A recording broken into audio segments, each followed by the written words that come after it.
வெகு வெகு தொலைவில் மேகங்களுக்கு மேலே ஒரு சின்ன தேவலோகம் இருந்தது. அங்கே வசிப்போர் எல்லாரும் மந்திரம் தெரிந்தவங்க. ஆனா ஒரே ஒரு பையன் மட்டும் எந்த மந்திரமும் தெரியாதவன். அவன் பேர் ஆதி. ஆதி ரொம்ப சின்ன பையன். மற்றவங்க எல்லாரும் மந்திரம் செய்வாங்க, பூக்கள் பூப்பாங்க, நட்சத்திரங்கள் வரும். ஆனா ஆதி என்ன செய்தாலும் ஒன்றும் நடக்கல. நீயே இங்கே பலவீனமானவன் என்று மற்றவங்க சொல்வாங்க.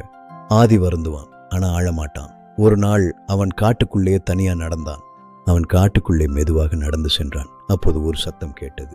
திடீரென்று ஒரு சின்ன பறவை கீழே விழுந்து கிடந்தது. சிறகு காயமாக இருந்தது.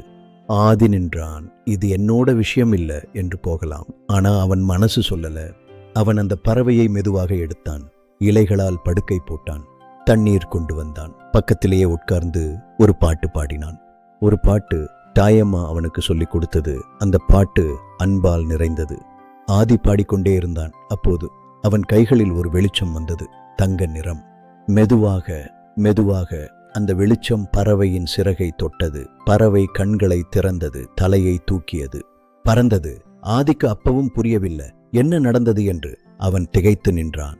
அப்போது ஒரு மூதாட்டி வந்தாங்க. வெள்ளை ஆடை, அமைதியான முகம். ஆதி, உனக்கு மந்திரம் தெரியாது என்று நினைத்தாயா? ஆதி தலை குனிந்தான்.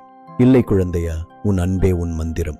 உலகிலேயே மிகவும் சக்தி வாய்ந்த மந்திரம் அன்பு. மற்றவங்க பூக்களை மலர வைக்கிறாங்க, நீ உயிர்களை மலர வைக்கிறே. ஆதி இப்போது மெதுவாக புன்னகைத்தான். அன்னைக்கு இரவு தேவலோகம் முழுக்க பேசியது.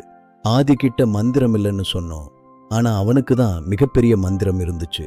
குழந்தைகளே, பரீட்சையில் மார்க் வாங்குறது பெரிது இல்லை, வேகமாக ஓடுவது பெரிது இல்லை, அன்போடு இருக்கிறது அதுதான் மிகப்பெரிய சக்தி. இதுதான் ஆதி நமக்கு சொல்லித் தந்த பாடம்.